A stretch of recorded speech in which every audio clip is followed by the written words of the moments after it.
श्री स्वामी समर्थ सर्वांना. जय श्री गणेश. नमस्कार मित्रांनो, मी काजल आणि तुम्ही पाहत आहात दत्तगुरु चैतन्य या चॅनलवर. आपलं स्वागत आहे मंडळी. उद्या शुक्रवार पवित्र आषाढी संकष्टी चतुर्थी. जर तुम्हाला उपवास करता येत नसेल तर हा व्हिडिओ शेवटपर्यंत नक्की पहा, कारण आपल्या परंपरेत अशी श्रद्धा आहे की उपवास नसेल तरीही भक्तिभावाने केलेली पूजा आणि काही शुभ आचार महत्त्वाचे मानले जातात. आज मी तुम्हाला एक अशा पवित्र पानाविषयी सांगणार आहे जे काही ठिकाणी धार्मिक पूजेत वापरले जाते. त्याचे धार्मिक महत्त्व काय मानले जाते, ते कसे अर्पण करायचे आणि त्यामागील श्रद्धा काय आहे हे सविस्तर जाणून घेऊ. हा व्हिडिओ शेवटपर्यंत नक्की पहा, कारण शेवटी मी श्री गणेशांची एक प्रभावी प्रार्थना सांगणार आहे जी अनेक भक्त श्रद्धेने म्हणतात. चला गणपती बाप्पाचे स्मरण करू. आजचा शुभ प्रवास सुरू करूया. गणपती बाप्पा मोरया. जय गणेश. मित्रांनो, उद्या शुक्रवार आणि त्याच दिवशी आलेली आहे आषाढी संकष्टी चतुर्थी. अनेक भक्त या दिवसाची वर्षभर वाट पाहत असतात. अनेक माहिती नसते आणि म्हणूनच ते नकळत एक मोठी चूक करतात. जर तुम्ही उपवास करू शकत नसाल तरीही निराश होऊ नका, कारण आपल्या परंपरेत श्रद्धेने केलेली काही शुभ आचार सांगितले गेले आहेत. त्यापैकी एक बद्दल आज आपण जाणून घेणार आहोत. या व्हिडिओमध्ये आपण जाणून घेणार आहोत आषाढी संकष्टीचे महत्त्व. उपवास नसेल तर काय करावे, सकाळी कोणता शुभ धार्मिक उपाय परंपरेत मानला जातो, कोणता मंत्र म्हणावा, कोणत्या चुका टाळाव्यात. एक विनंती, व्हिडिओ शेवटपर्यंत नक्की पहा. जर तुम्ही गणपती बाप्पावर श्रद्धा करत असाल तर कमेंटमध्ये श्री गणेशाय नमः नक्की लिहा. श्री स्वामी समर्थ नक्की लिहा. मंडळी, बाप्पांचे नामस्मरण करून आजचा हा शुभ प्रवास सुरू करूया. मंडळी, सर्वप्रथम जाणून घेऊया की आषाढी संकष्टी चतुर्थी इतकी विशेष का मानली जाते. हिंदू धर्मात प्रत्येक संकष्टी चतुर्थी ही श्री गणेशाला समर्पित असते. संकष्ट म्हणजे संकटाचा नाश करणारी. श्रद्धेनुसार या दिवशी श्री गणेशांची मनोभावाने पूजा केल्याने भक्तांना मानसिक बळ आणि संकटासमोर जाण्याची शक्ती मिळते. आषाढ महिन्यात येणारी ही संकष्ट चतुर्थी विशेष मानली जाते. या दिवशी गणेश आणि संकटनाश स्तोत्र आणि ओम गण गणपते नमः या मंत्राचा जप करतात. पण एक गोष्ट लक्षात ठेवा, अनेकांना वाटते हा उपवास केला नाही तरी गणपती बाप्पा रागवतात. परंतु धर्मग्रंथामध्ये श्रद्धा, भक्ती आणि शुद्ध मनाला अधिक महत्त्व दिले गेले आहे. ज्यांना आरोग्य, वय, काम इतकं कारणामुळे उपवास न करता येत नाही त्यांनीही मनापासून गणपतीचे स्मरण करावे, प्रार्थना करावी आणि शक्य तितकी पूजा करावी. आता प्रश्न येतो, सकाळी असा कोणता शुभ पारंपरिक उपवास आहे जो अनेक कुटुंबामध्ये पिढ्यानपिढ्या केला जातो? याचं उत्तरासाठी पुढचा भाग खूप महत्त्वाचा आहे, कारण पुढे आपण जाणून घेणार आहोत की सकाळी उठल्यावर सर्वप्रथम काय करावे, गणपतीसमोर कोणती पूजा करावी आणि पूजा साहित्य धार्मिक महत्त्व का मानले जाते. म्हणून व्हिडिओ शेवटपर्यंत नक्की पहा, कारण पुढचा भाग चुकला तरी महत्त्वाची माहिती तुमच्यापर्यंत पोहोचणार आहे.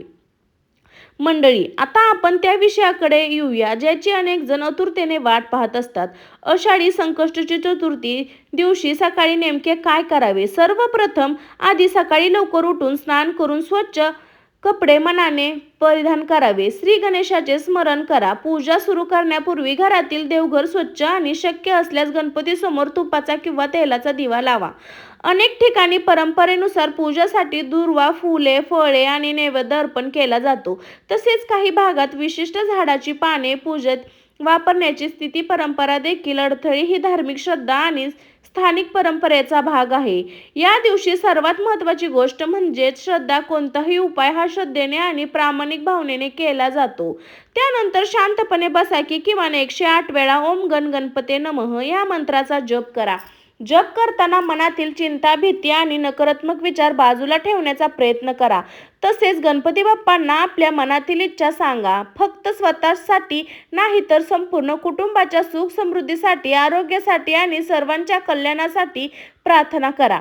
मंडळी, अनेकदा आपण मोठमोठे उपाय शोधत असतो, पण खरी शक्ती आपल्या श्रद्धेत, संयम आणि सकारात्मक विचारामध्ये असते. आता पुढच्या भागात आपण जाणून घेणार आहोत आषाढी संकष्टीची चतुर्थी दिवशी कोणत्या चुका टाळाव्यात, कोणत्या गोष्टीकडे लक्ष द्यावे आणि भाग नक्की पहा.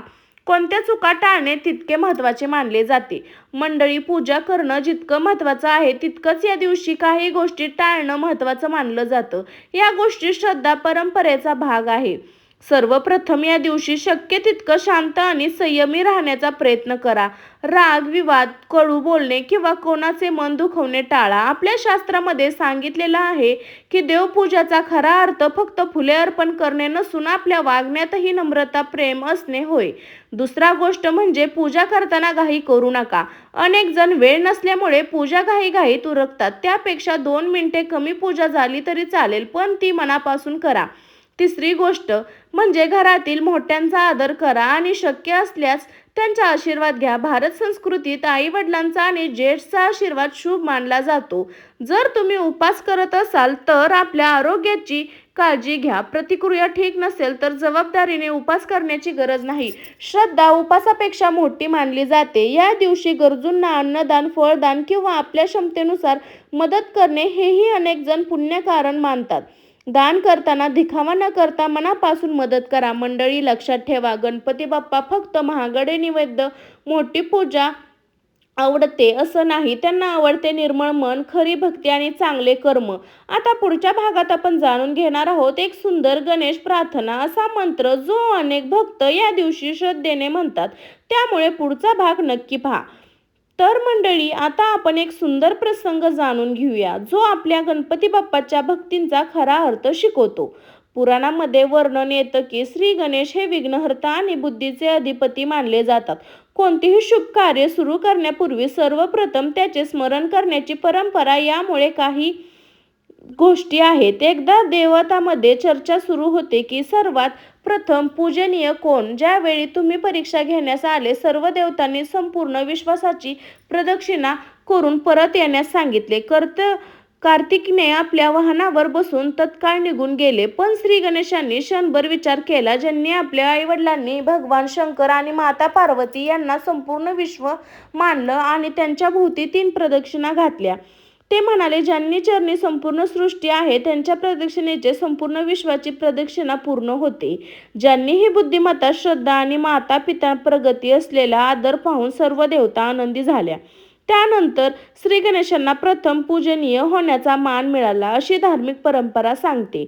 मंडळी, या कथेचा आपल्याला मोठा संदेश मिळतो. मोठेपणा हा केवळ वेगात नसतो, तर योग्य विचार, नम्रता आणि भक्ती असते. म्हणून आषाढी संकष्टी चतुर्थी दिवशी फक्त पूजा करून थांबू नका. आपल्या आई वडिलांचा आशीर्वाद घ्या, ज्येष्ठांचा आदर करा, कोणचे मन दुखणार नाही याची काळजी घ्या आणि शक्य असल्यास एखाद्या गरजू व्यक्तीला मदतीचा हात द्या. अशी श्रद्धा आहे की चांगले विचार, चांगले कर्म हीच गणपती बाप्पांना सर्व प्रिय अर्पण असतात. आता पुढच्या भागात आपण जाणून घेणार आहोत गणेशांना प्रभावी मंत्र, प्रार्थना आणि चंद्रानंतर व्रतची सांगता अशी करावी. यामुळे पुढचा भाग अजिबात चुकवू नका. मंडळी, आता आपण या पवित्र दिवसातील सर्वात महत्त्वाच्या भागाकडे येत आहोत. अनेक भक्त दिवसभर उपास, पूजा आणि जप केल्यानंतर संध्याकाळी चंद्राची वाट बघतात. संकष्टी चतुर्थी दिवशी चंद्रानंतर व्रतचा सांगता करण्याची परंपरा आहे. चंद्राला अर्घ्य अर्पण करून श्री गणेशांचे स्मरण केले जाते. त्यानंतर नैवेद्य अर्पण करून प्रसाद ग्रहण केला जातो. आता सर्वांचं मन शांत करा, डोळे मिटा आणि श्री गणेशाचे स्मरण करत हा मंत्र श्रद्धेने म्हणा. ओम गणपते नमः. हा मंत्र 108 वेळा किंवा आपल्या सोयीनुसार जितक्या वेळा शक्य असेल तितका वेळ श्रद्धेने जपा. त्यानंतर ही छोटी प्रार्थना करा. हे विघ्नहर्ता श्री गणेश, आमच्या कुटुंबावर तुझी कृपा दृष्टी सदैव राहो. आम्हाला योग्य निर्णय घेण्याची बुद्धी, संकटांना सामोरे जाण्याची धैर्य आणि सकारात्मक करण्याची प्रेरणा दे. आमच्या घरात सुख, शांती, समाधान नांदो. सर्वांचे कल्याण हो. मंडळी, लक्षात ठेवा, खरी भक्ती ही केवळ पूजा अर्चेत नसते, तर ते आपल्या वागण्यात, बोलण्यात आणि चांगल्या कर्मामध्ये दिसली पाहिजे. म्हणून या दिवसात एक संकल्पना करा. कोणाचे मन दुखणार नाही, खोटे बोलणे टाळा, आई वडिलांना आदर करून गरजूंना आपल्या क्षमतेनुसार मदत करा आणि दररोज एक क्षण श्री गणेशाचे स्मरण करा. अशी श्रद्धा आहे की श्रद्धा, संयम आणि सकारात्मक यामुळे जीवनात सकारात्मक बदल घडू शकतात.